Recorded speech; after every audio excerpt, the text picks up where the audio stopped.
Hey, j'espère que vous allez bien. On se retrouve pour ma première vidéo sur YouTube. Je vais vous lire Cendrillon. Alors, je vais vous tourner page. Cendrillon. Il était une fois une jeune fille qui s'appelait Cendrillon. Elle était douce et gentille. Son père l'aimait tendrement, mais sa belle-mère et ses demi-sœurs étaient très méchantes avec elle. Elle la faisait Elle la faisait nettoyer toute la maison du matin au soir et l'obligeait à dormir sur une falaise par terre et s'habiller avec de vieux chiffons. Un jour, toute la famille reçut une invitation du palais pour assister au bal donné en l'honneur du fils du roi. Les deux sœurs et les belles-mères interdirent à Cendrillon d'y aller. Une pauvre fille comme toi n'est pas invitée, et en attendant le grand jour, les trois femmes passeront de longues journées à se préparer et à essayer leur tenue. Le jour du bal arriva enfin durant toute la journée. Cendrillon, qui avait bon cœur, aide sa belle-mère et ses demi-sœurs à se préparer. Le soir venu, elle les regarda partir joyeusement au palais.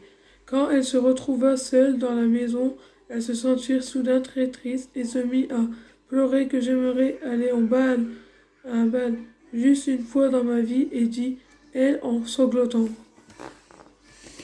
Tout à un coup, il y a eu une énorme explosion, et une étrange dame apparut dans un nuage de fumée.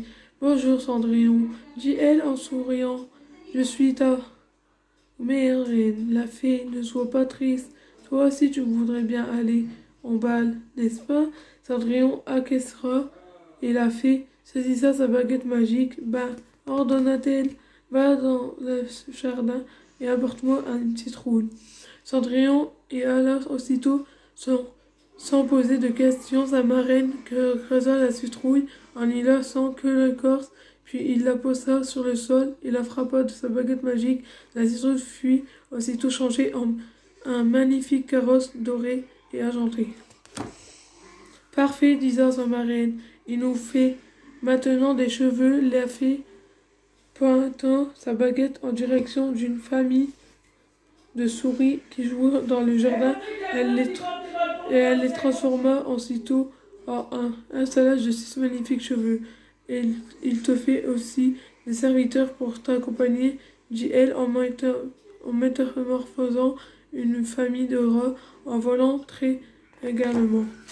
Tu ne peux pas aller en bas habillée comme ça, là. Elle donna un coup de baguette magique et les habits apaisés se transforma en une magnifique robe de bal tissée de soie ou de dentelle, d'or et d'argent. Et maintenant, la touche finale, dit la fée, lâcher les chaussures et d'un seul coup, les jolies petites pièces de Cendrillon se chosera dans une magnifique paire de pantoufles de fer. N'oublie pas en aucun cas ceci, lui disait sa marraine, je ne peux pas faire durer la magie éternellement. À minuit, l'enchantement que cessera. Fais bien attention à l'heure. Tu dois quitter le bal avant le premier coup de son carillon. Cendrillon lui donna sa parole et la fée ordonna alors il est temps d'y aller. Tu ne dois pas arriver en retard. Et Cendrillon fut transporté en palais en un éclair. Dès son arrivée en palais, toute l'assistance s'acclama « Qu'elle est belle !» tout voulant savoir qui était cette princesse descendante de ce somptueux carrosse. « Quelle jeune fille ravissante !» s'éclama le roi. « Et quelle robe magnifique !» ajouta la reine. Le prince s'empressa d'aller l'accueillir. « Accepterez-vous de danser avec moi ?» demanda le prince fasciné. « Avec plaisir, dit Cendrillon, et il ouvrira le bal en valsant. » Le prince fit goûter à Cendrillon des plats exquis et des boissons délicieuses. Ils danseront ensemble et ne se quitteraient pas de tout de la soirée. Cendrillon était si heureuse qu'elle en oublia de regarder l'horloge.